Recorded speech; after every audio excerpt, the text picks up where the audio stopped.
Solid state के अंतर्गत आज हम एक बहुत ही इम्पॉर्टेंट टॉपिक लेने जा रहे हैं, that is electrical properties of solids.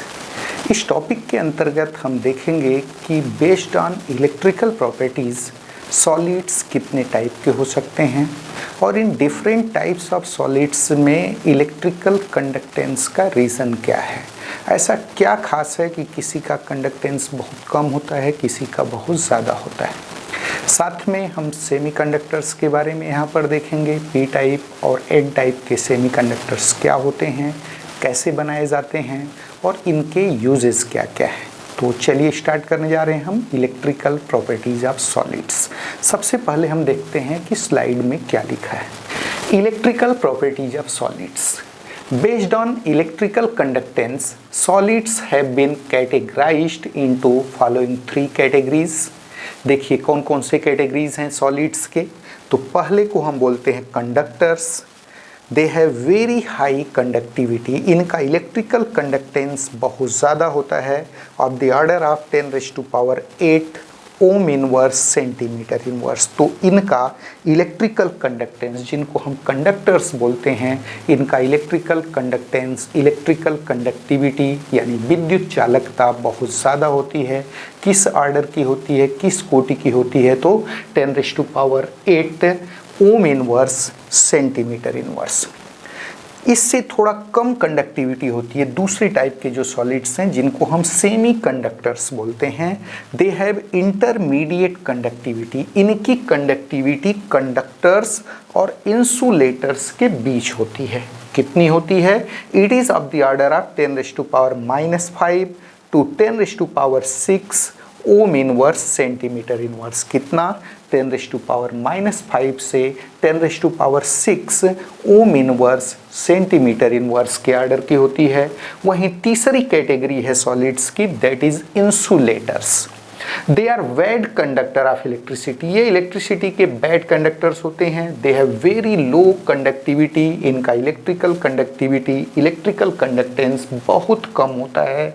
किस ऑर्डर का होता है? तो 10⁻⁻12 ओम इनवर्स सेंटीमीटर इनवर्स। किस ऑर्डर का? 10⁻⁻12 ओम इनवर्स सेंटीमीटर इनवर्स। तो आपने देखा कि इलेक्ट्रिकल कंडक्टेंस के बेसिस पर सॉलिड्स इन जनरल कितने टाइप्स के होते हैं? 3 types. First one is conductors, second one is semiconductors and third is insulators. Clear? चलिए आगे बढ़ते हैं, नेक्स्ट स्लाइड देखते हैं। Now conduction of electricity in conductors, that is metals. Metals conduct electricity due to flow of electrons. Hence, the electrical conductance of metals depends upon the number of valence electrons present in respective metal. The larger the number of valence electrons, more is electrical conductance of respective metals. तो यहाँ हम देखने जा रहे हैं conduction of electricity through conductors, conductors के through, चालकों के थ्रू, स्पेशली मेटल्स के थ्रू इलेक्ट्रिकल कंडक्टेंस कैसे होता है। तो याद रहे, मेटल्स के थ्रू इलेक्ट्रिकल कंडक्टेंस का कारण है फ्लो ऑफ इलेक्ट्रॉन्स। यहाँ इलेक्ट्रिसिटी क्यों पास होती है? तो इलेक्ट्रॉन्स के फ्लो के कारण पास होती है। तो नेचुरली मेटल्स का इलेक्ट्रिकल कंडक्टेंस डिपेंड करेगा number of valence electrons in metals. Metals में वैलेंस इलेक्ट्रॉन्स कितने हैं, यानी मेटल आइटम्स के आउटर मोस्ट सेल में कितने वैलेंस इलेक्ट्रॉन हैं, ये डिसाइड करेगा उसका इलेक्ट्रिकल कंडक्टेंस, उसका इलेक्ट्रिकल कंडक्टिविटी। जितनी ज़्यादा वैलेंस इलेक्ट्रॉन्स होंगे उतनी ज़्यादा उसका इलेक्ट्रिकल कंडक्टेंस होगा। क्लियर? चलिए आगे बढ़ते हैं, नेक्स्ट स्लाइड देखते हैं। In fact, in conductors such as metals, the atomic orbitals of different atoms having same energy combine together to form molecular orbitals which are very close in energy and therefore form a band. Here outermost band is called valence band, while next higher energy, that is lower lying unoccupied or empty band, is called conduction band. तो आप देखेंगे कि metal में जो different metal items हैं उनके atomic orbitals जिनकी energy same है ये आपस में कंबाइन कर जाते हैं और मॉलिक्यूलर ऑर्बिटल्स बनाते हैं। इन मॉलिक्यूलर ऑर्बिटल्स की एनर्जी कंपेरेबल होती है, उनका एनर्जी गैप बहुत कम होता है, जिसके कारण ये क्लोजली स्पेस्ड जो मॉलिक्यूलर ऑर्बिटल्स हैं बैंड्स का फॉर्मेशन करते हैं। यहाँ पर दो टाइप के बैंड हमको देखने को मिलेंगे, एक को हम बोलते हैं वैलेंस बैंड और दूसरे को हम बोलते हैं कंडक्शन बैंड। देखिए वैलेंस बैंड क्या है, देखिए क्या लिखा हुआ है यहाँ पर, here outer most band is called valence band. जो आउटर मोस्ट बैंड है यानी आउटर मोस्ट सेल के ऑर्बिटल्स के द्वारा बनाया गया जो बैंड है वो क्या कहलाता है, वैलेंस बैंड कहलाता है, वैलेंस बैंड। और वहीं जस्ट उसके ऊपर वाला हाई एनर्जी जो बैंड है, just above high energy unoccupied जो बैंड है उसको हम क्या नाम देते हैं, कंडक्शन बैंड। देखिए क्या लिखा हुआ है, while next higher energy that is lowest lying unoccupied और empty band is called conduction band. तो यहाँ दो टाइप के बैंड की बात की गई, एक को हम बोलते हैं वैलेंस बैंड और दूसरे को नाम देते हैं दैट इज कंडक्शन बैंड। देखिए आगे क्या दिखाया गया है स्लाइड में, in metals the valence band is either partially filled or remains overlapped with a higher energy unoccupied conduction band, that is there is no energy gap, that is forbidden zone between valence band and conduction band। तो metal में आप देखेंगे कि जो valence band होगा वह या तो पार्शियली फील्ड होगा और अगर वह पार्शियली फील्ड नहीं है तो वह नेक्स्ट हायर जो कंडक्शन बैंड है उसके साथ ओवरलैप्ड होगा। ये यहाँ की विशेषता है। क्या बताया गया, in metals either valence bands are partially filled that is they are not full filled, या दूसरा कंडीशन हो सकता है कि ये वैलेंस बैंड कंडक्शन बैंड के साथ क्या हों, ओवरलैप्ड हो। क्लियर है, इससे क्या फायदा होगा, तो इजिली जो वैलेंस इलेक्ट्रॉन्स हैं दे कैन मूव इजिली, आसानी से मूव कर सकेंगे। नेचुरली कंडक्शन या इलेक्ट्रिकल कंडक्टेंस मेटल्स का क्या होगा, ज़्यादा होगा। देखिए क्या लिखा है स्लाइड में, hence the electrons can flow easily through the conduction band under an applied electric field. Thus metals show a very high value of their electrical conductance that is are good conductors of electricity. तो आपने देखा कि metals में जो valence band होता है या तो पार्शियली फील्ड होता है, अर्धपूरित होता है, या वह कंडक्शन बैंड के साथ ओवरलैप्ड होता है, अति व्यापित होता है। क्या फ़ायदा होता है इससे, आसानी से valence electron electric field apply करने पर वैलेंस इलेक्ट्रॉन आसानी से मूव कर सकते हैं यानी इलेक्ट्रिसिटी को कैरी कर सकते हैं। तो नेचुरली मेटल्स का इलेक्ट्रिकल कंडक्टेंस ज़्यादा होगा, they will be good conductor of electricity. चलिए नेक्स्ट स्लाइड देखते हैं। देखिए इस स्लाइड में जो मेटल्स हैं उनके वैलेंस बैंड और कंडक्शन बैंड का सिचुएशन दिखाया गया है। स्लाइड का नाम क्या है, valence band and conduction bands in metals. इस एक्सिस पर हम एनर्जी शो कर रहे हैं, जैसे जैसे ऊपर जाएंगे एनर्जी बढ़ता जाएगा। ये है partially field valence band. Valence band ये जो है पार्शियली फील्ड है, यहाँ तक तो फील्ड है, आगे वैकेंट है।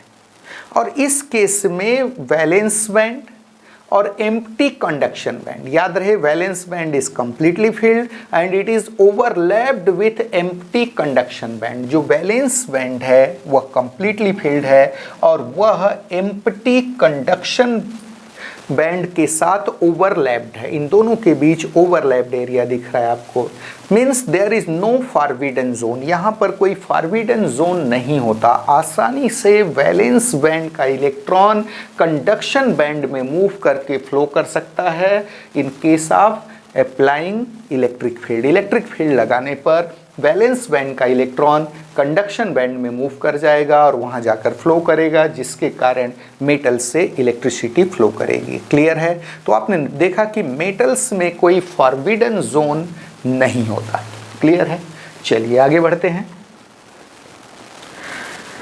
Conduction of electricity in semiconductors. अब हम देखेंगे कि सेमीकंडक्टर्स में इलेक्ट्रिसिटी कैसे फ्लो होती है।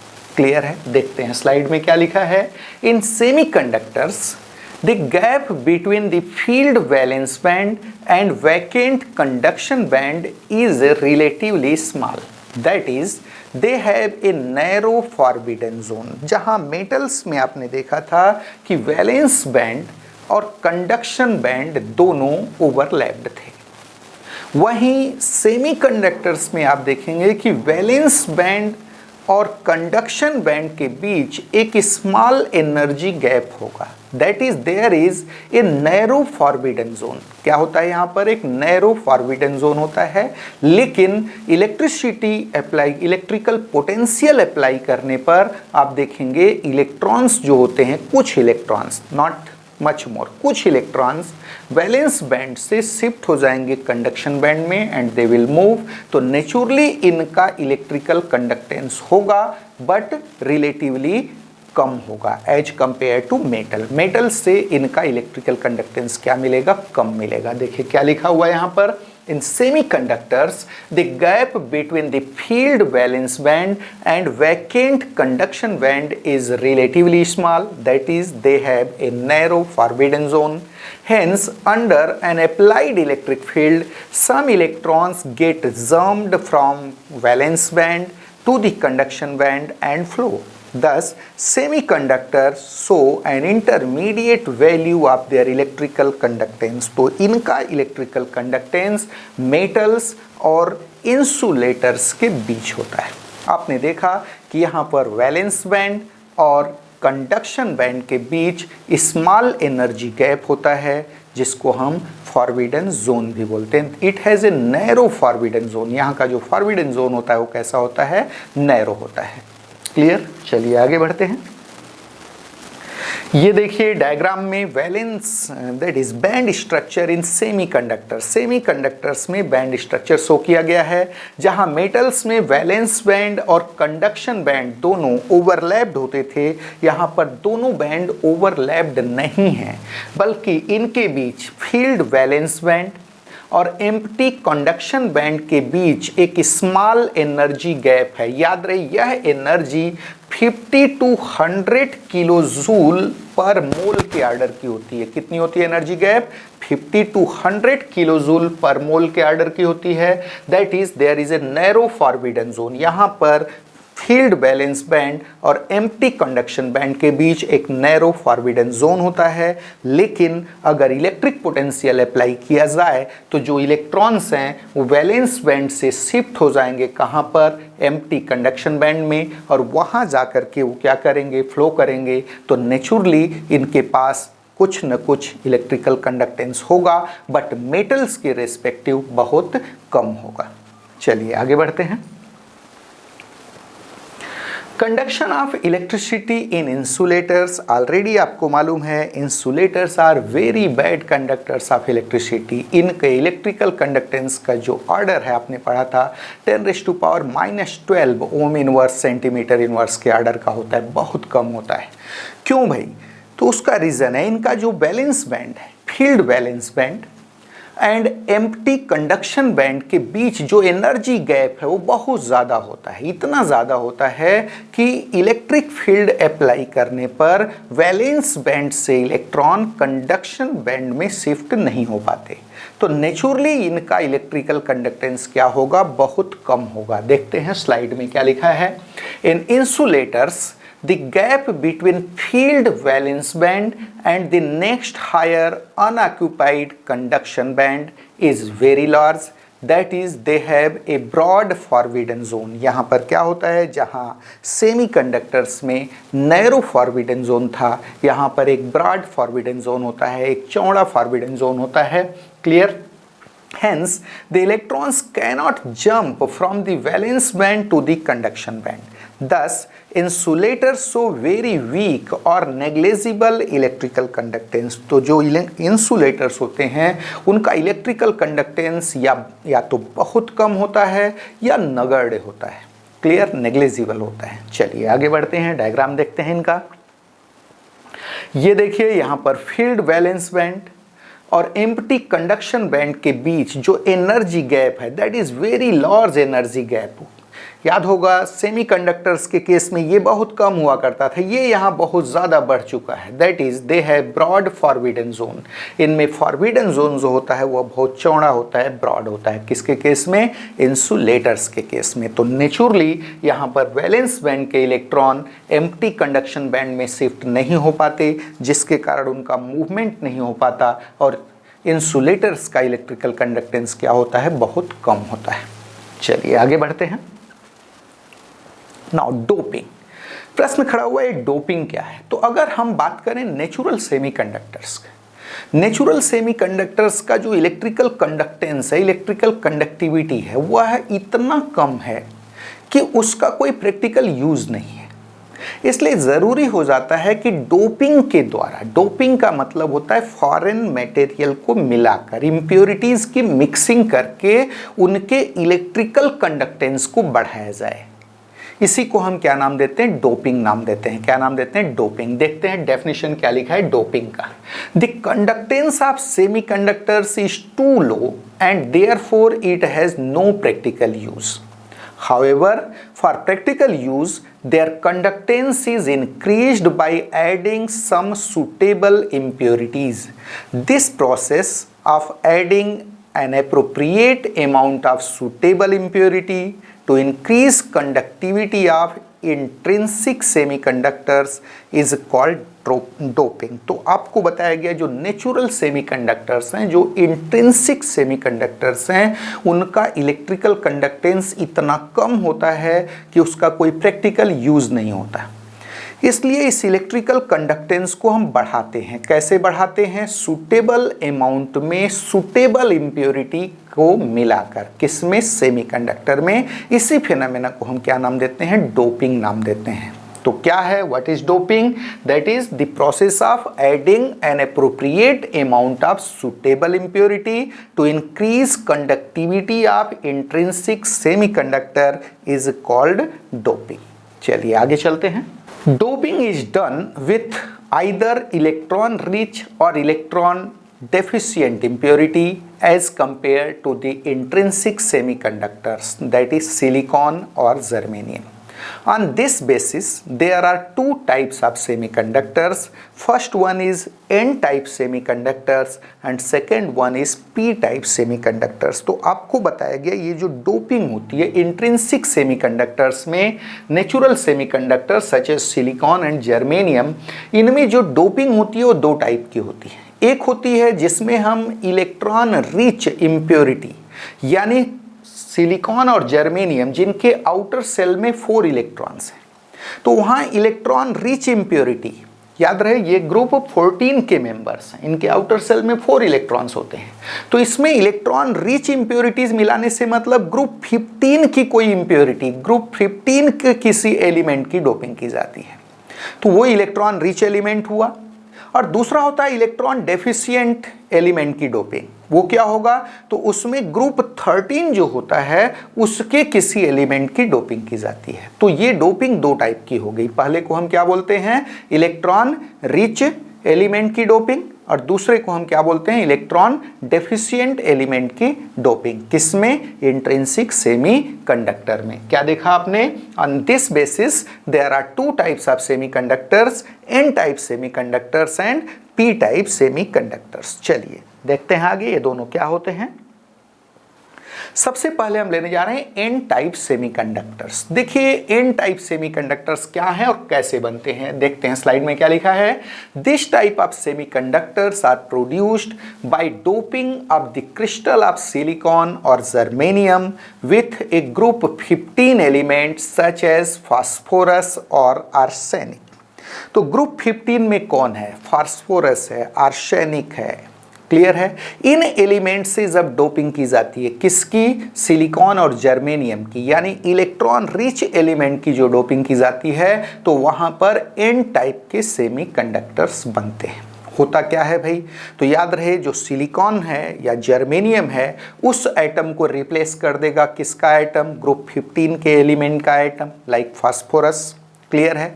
उस केस में होगा क्या? फास्फोरस के पास वैलेंस इलेक्ट्रॉन्स 5 हैं, या दूसरा कोई एलिमेंट अगर ग्रुप 15 का आपने डोजिंग किया है, आर्सेनिक की डोपिंग किया है, मान लीजिए कितने इलेक्ट्रॉन है, बैलेंस इलेक्ट्रॉन उसके पास 5, तो उस 5 में से 4 तो बॉन्डिंग में इन्वॉल्व हो जाते हैं, जैसा कि सिलिकॉन या जर्मेनियम के 4 इलेक्ट्रॉन बॉन्डिंग में इन्वॉल्व हुए रहते हैं, जबकि एक इलेक्ट्रॉन कैसा रह जाता है, बच जाता है।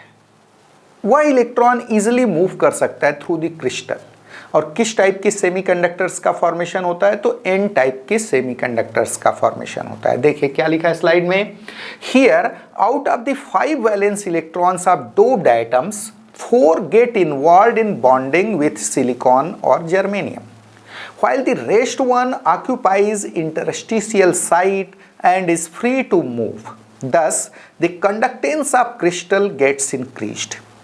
Since these crystals contain extra electrons, they are known as n-type semiconductors. तो आपने देखा कि जब electron rich element phosphorus, arsenic, antimony, इनकी जब डोपिंग की जाती है उस केस में क्या होगा, इन एलिमेंट्स के पास 5 वैलेंस इलेक्ट्रॉन्स हैं, जबकि जर्मेनियम और सिलिकॉन के पास कितने हैं, 4 वैलेंस इलेक्ट्रॉन्स हैं। तो जहां जहां ये आइटम आएंगे इनके 4 इलेक्ट्रॉन तो बॉन्डिंग में इन्वॉल्व हो जाएंगे, जबकि एक इलेक्ट्रॉन इंटरस्टिशियल साइट को, इंटरस्टिशियल जो स्पेस है उसको ऑक्यूपाई करेगा and it will be free to move.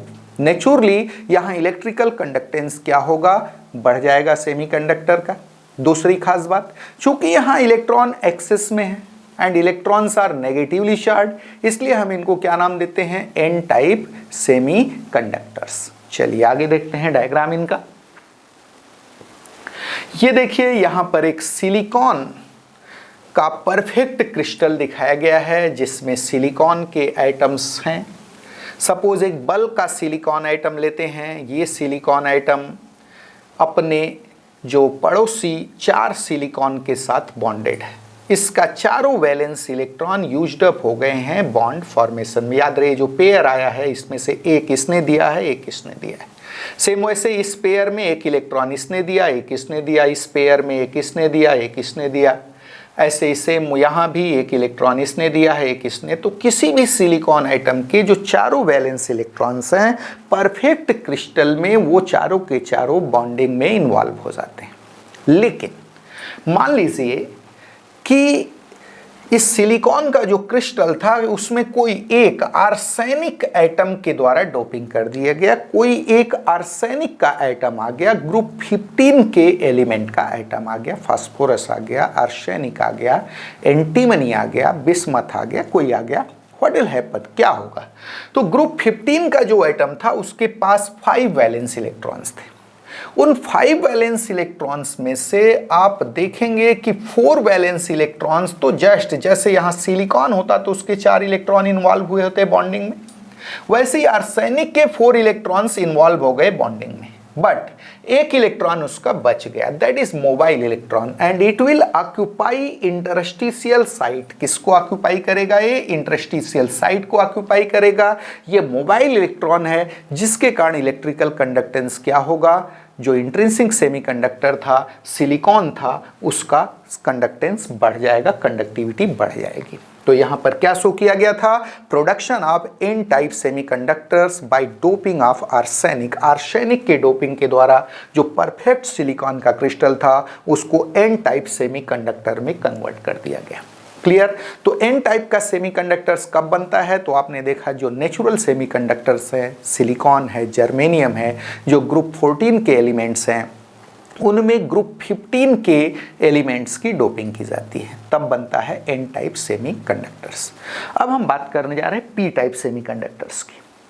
P type semiconductors कब बनेगा, तो आप देखोगे कि जो नेचुरल सेमीकंडक्टर्स हैं उसमें इलेक्ट्रॉन डेफिशिएंट जो एलिमेंट है, ग्रुप 13 के एलिमेंट, बोरान हो गया, एल्यूमिनियम हो गया, उनकी डोपिंग की जाएगी।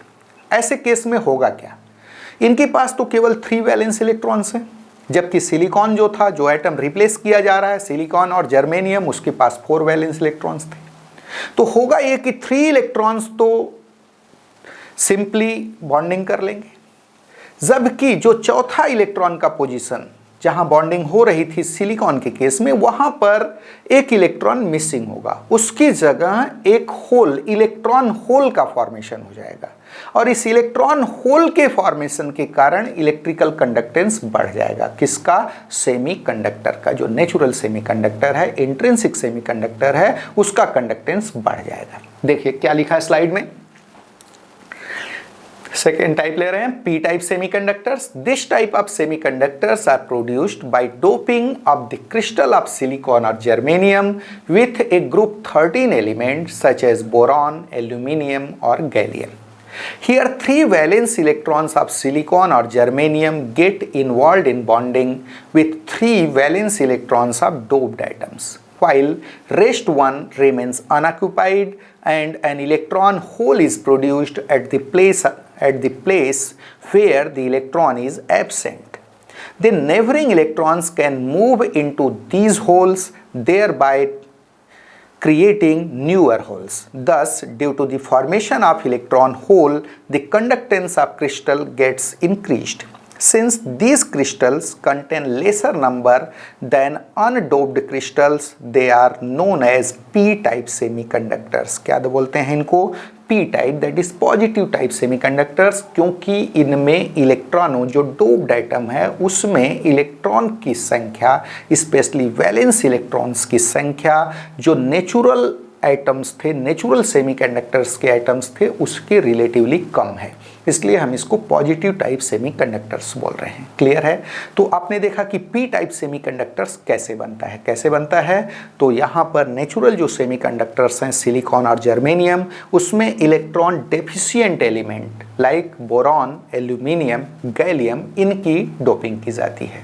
उस केस में होगा क्या, जो डोप्ड आइटम हैं उनके 3 इलेक्ट्रॉन तो सिंपल बॉन्डिंग कर लेंगे जैसा कि सिलिकॉन का आइटम किया हुआ था, जबकि एक जो पोजीशन है वहाँ पर इलेक्ट्रॉन मिसिंग होगा, जिसके कारण इलेक्ट्रॉन होल का फॉर्मेशन हो जाएगा।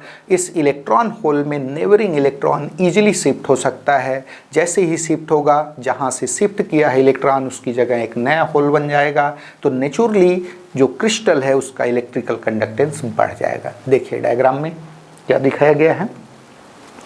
ये देखिए यहाँ भी एक सिलिकॉन एटम्स का परफेक्ट क्रिस्टल शो किया गया है। सारे सिलिकॉन के एटम्स 4-4 बॉन्डिंग कर लिए हैं।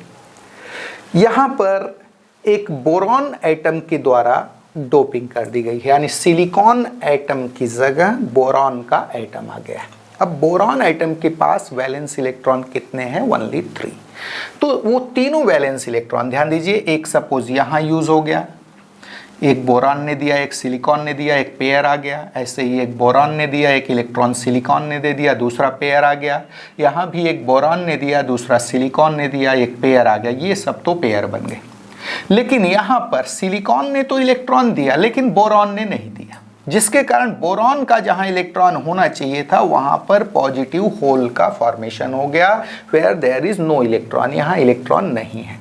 इस होल के फॉर्मेशन के कारण, पॉजिटिव होल के फॉर्मेशन के कारण ही इसका इलेक्ट्रिकल कंडक्टेंस बढ़ेगा, सेमीकंडक्टर का इलेक्ट्रिकल कंडक्टेंस बढ़ जाएगा, और हम इसको क्या नाम देते हैं? P type semiconductor. चलिए आगे बढ़ते हैं। Now applications of N type and P type semiconductors. देखिए क्या क्या एप्लीकेशंस है एन टाइप और पी टाइप सेमीकंडक्टर्स के, देखते हैं स्लाइड में क्या लिखा है। सबसे पहला, in making a diode which is used as a rectifier. तो पहला यूज है डायोड बनाने में, जो कि एक रेक्टिफायर के रूप में काम करता है। किसके टाइप से काम करता है? It is used as a rectifier. Second, in making transistors which are used for detecting or amplifying radio or audio signals। तो दूसरा, ट्रांजिस्टर बनाने में जो रेडियो और ऑडियो सिग्नल को डिटेक्ट करने और एम्पलीफाई करने के काम आता है। क्लियर है? तीसरा है in making a solar cell, एक सोलर सेल बनाने में, which is a photodiode used for converting light energy into electrical energy. तो in making solar cell, solar cells बनाने में भी ये कंडक्टर, सेमीकंडक्टर्स काम आते हैं, जो कि एक फोटो डायोड है। और ये करता क्या है? तो आप देखेंगे, it converts light energy into electrical energy. Light energy को किस में कन्वर्ट कर देता है? इलेक्ट्रिकल एनर्जी में। आगे देखिए और क्या क्या यूजेस हैं। A large number of compounds solid have been prepared by combination of group 13 and group 15 or group 12 and group 16 elements to keep average valency of atoms to be 4 as in silicon और germanium. तो आप देखेंगे कि group 13 और group 15 के element को मिलाकर, group 13 में वैलेंस सेल में कितने इलेक्ट्रॉन हैं? 3। ग्रुप 15 में वैलेंस सेल में कितने इलेक्ट्रॉन है एटम्स के? तो 5। तो टोटल कितने वैलेंस इलेक्ट्रॉन्स हो गए? That is 8। यानी एवरेज कितना हुआ? 4। वैसे ही ग्रुप 12 जहां वैलेंस इलेक्ट्रॉन की संख्या एटम्स में कितने हैं? 2। ग्रुप 16 जहां वैलेंस इलेक्ट्रॉन्स की संख्या कितनी है? 6। तो 6 + 2 कितने हो गए? 8। एवरेज निकालेंगे तो कितना हो जाएगा? 4। तो एवरेज को फिक्स रखते हुए, यानी 4 इलेक्ट्रॉन्स का एवरेज फिक्स रखते हुए, ग्रुप 12 और ग्रुप 16 के एलिमेंट्स को आपस में मिक्सअप करके, या ग्रुप 13 और ग्रुप 15 के एलिमेंट्स को आपस में मिक्सअप करके बहुत सारे एलिमेंट्स, बहुत सारे नए कंपाउंड्स बनाए गए हैं जो बहुत ही यूजफुल कंपाउंड्स हैं। कुछ एग्जाम्पल देखिए। पहला एग्जाम्पल देखिए, compounds prepared by combination of group 13 and group 15 elements. Group 13 और ग्रुप 15 के एलिमेंट से कौन से कंपाउंड बनाए गए हैं? तो देखिए, इंडियम एंड एंटीमनी, ये दोनों मिलकर के कंपाउंड बनाए हैं। Aluminium phosphorus, gallium arsenic etcetera, ये कंपाउंड हैं। इन जनरल कंपाउंड फॉर्मेशन में आप क्या देखते हैं? जनरली आप मेटल्स का कॉम्बिनेशन नहीं होता, लेकिन यहाँ पर दो एलिमेंट जिनके बिहेवियर ऑलमोस्ट सेम है, एक दूसरे से कॉम्बिनेशन करके कंपाउंड बना रहे हैं। यहाँ पर जो वैलेंस इलेक्ट्रॉन है उसका एवरेजिंग कितना आएगा? 4 आएगा। ग्रुप 15 किसके साथ कॉम्बिनेशन करेगा? तो वो कॉम्बिनेशन करेगा ग्रुप 13 के साथ, और वैसे ही ग्रुप 12 कॉम्बिनेशन करेगा किसके साथ? ग्रुप 16 के कारण। दूसरा केस देखिए, compounds prepared by combination of group 14 and 16 elements. Group 14 और 16 के एलिमेंट्स कौन कौन से हैं यहाँ पर? स्पेशली यहाँ पर आप देख सकते हैं ग्रुप 14 एंड 16 का केस, zinc sulphide, cadmium sulphide, cadmium selenide, mercury, telluride et cetera, ये जो कंपाउंड्स हैं इनका भी फॉर्मेशन किया गया है। ये आपस में कंपाउंड बने हैं जो बहुत ही यूज़फुल कंपाउंड्स हैं। यहाँ भी एवरेज अगर आप देखेंगे वैलेंस इलेक्ट्रॉन्स का तो कितना आएगा? 4 आएगा। चलिए आगे बढ़ते हैं। नाउ अब हम कुछ कॉम्पिटिटिव कॉर्नर की बात करते हैं, कुछ इंपॉर्टेंट फैक्ट्स की बात करते हैं जो कॉम्पिटिटिव एग्जाम में बहुत पूछे जाते हैं। देखते हैं क्या क्या लिखा हुआ है। Based on electrical conductivity, oxides of transition metals are of 3 types. Transition metals के जो ऑक्साइड्स हैं इलेक्ट्रिकल कंडक्टिविटी के बेसिस पर ये 3 टाइप्स के होते हैं। देखिए कौन कौन से टाइप्स हैं। पहला है oxides having metal like electrical conductivity. ऐसे ऑक्साइड्स जिनकी इलेक्ट्रिकल कंडक्टिविटी बहुत ज़्यादा होती है, मेटल लाइक होती है। कौन कौन से हैं वो देखिए। तो titanium oxide TiO, vanadium oxide VO, chromium CrO2, NbO, ReO2, RuO2, ये सब ऐसे ऑक्साइड्स हैं जिनका इलेक्ट्रिकल कंडक्टिविटी मेटल्स के कंपेरेबल होती है, बहुत ज़्यादा होती है। वहीं दूसरा कैटेगरी देखिए, ऑक्साइड्स बिहेविंग लाइक सेमीकंडक्टर्स। ऐसे ऑक्साइड्स जो सेमीकंडक्टर्स के समान बिहेव करते हैं, जिनका इलेक्ट्रिकल कंडक्टेंस रिलेटिवली कम होता है, और ये सेमीकंडक्टर्स के रेंज का इलेक्ट्रिकल कंडक्टेंस रखते हैं। कौन कौन है? तो TiO2, याद रहे TiO कैसा था? मेटल लाइक इलेक्ट्रिकल कंडक्टिविटी रखता था, जबकि TiO2 क्या है? It behaves like semiconductors. Cr2O3, MnO2, Mn2O3, FeO, Fe2O3, Nb2O3, SnO2 etcetera, ये सारे के सारे। इसमें SnO2 जो है ये एक्चुअल में P ब्लॉक का मेटल है, उसका ऑक्साइड है। बाकी सारे के सारे D ब्लॉक वाले हैं, ट्रांजिशन मेटल्स के ऑक्साइड हैं, और ये किसके समान बिहेव करते हैं? सेमीकंडक्टर्स के समान ये लोग बिहेव कर रहे हैं। अब तीसरी कैटेगरी आ गई, ऑक्साइड्स बिहेविंग लाइक इंसुलेटर्स। ऐसे ऑक्साइड्स जो इंसुलेटर्स के समान बिहेव करते हैं, जिनका इलेक्ट्रिकल कंडक्टेंस बहुत कम होता है। कौन कौन है उसमें? तो V2O5, vanadium pentoxide, MnO, manganese oxide, MnO2, COO cobalt oxide, NiO, CuO etcetera, ये सारे के सारे इंसुलेटर्स के समान बिहेव करते हैं। कॉम्पिटिटिव एग्जाम में बहुत पूछा जाता है कौन सा ऑक्साइड है जो मेटल्स के लाइक इलेक्ट्रिकल कंडक्टेंस रखता है, कौन सेमीकंडक्टर्स जैसा बिहेव करता है, कौन इंसुलेटर्स जैसा बिहेव करता है। तो ये आपको specially you have to learn, आपको रटना पड़ेगा कौन कौन सी कैटेगरी में कौन आता है। देखिए next fact, Ti2O3, V2O3 and VO2 shift from metallic behavior to semiconductor at certain temperature। तो आप देखेंगे ये जो Ti2O3 है, V2O3 and VO2, इनका जो मेटालिक बिहेवियर है वो सेमीकंडक्टर्स की ओर शिफ्ट हो जाता है एट ए सर्टेन टेम्परेचर, यानी टेम्परेचर बेस्ड इनका इलेक्ट्रिकल कंडक्टेंस होता है। कभी ये ज़्यादा इलेक्ट्रिकल कंडक्टेंस शो करते हैं तो किसी और टेम्परेचर पर ये इलेक्ट्रिकल कंडक्टेंस रिलेटिवली कम शो करते हैं। चलिए आगे बढ़ते हैं। नेक्स्ट फैक्ट देखिए, VO, VO2, VO3, TiO3 etcetera so both metallic and insulating properties depending upon temperature. Temperature के बेसिस पर कभी मेटालिक प्रॉपर्टीज शो करते हैं तो कभी इंसुलेटिंग, कभी इनका कंडक्टेंस बहुत ज़्यादा होता है तो बहुत कम होता है। कौन कौन है इस कैटेगरी में? तो VO, VO2, VO3 and TiO3। TiO and NBO become superconductor at a low temperature of 2 Kelvin। 2 Kelvin के लो टेम्परेचर पर कौन सुपर कंडक्टर जैसा बिहेव करता है? Then answer is TiO and NBO। एक और केस, बहुत ही खास बात, Fe0.950 जिसको सिंपली आप FeO लिखते हैं, उसका एक्चुअल में जो कंपोजिशन पाया गया है वह कितना पाया गया है? That is Fe0.950 acts as semiconductor due to shifting of electrons from one side to another। Competitive exam में पूछा जाता है कि कौन वन साइड से दूसरे साइड में इलेक्ट्रॉन के शिफ्टिंग के कारण सेमी कंडक्शन शो करता है। देन आंसर इज Fe0.950 और simply FeO। It behaves like semiconductor due to shifting of electrons from one side to another. एक साइड से दूसरे साइड पर इलेक्ट्रॉन की शिफ्टिंग के कारण ये क्या शो करता है? सेमी कंडक्शन या सेमी कंडक्टर बिहेवियर।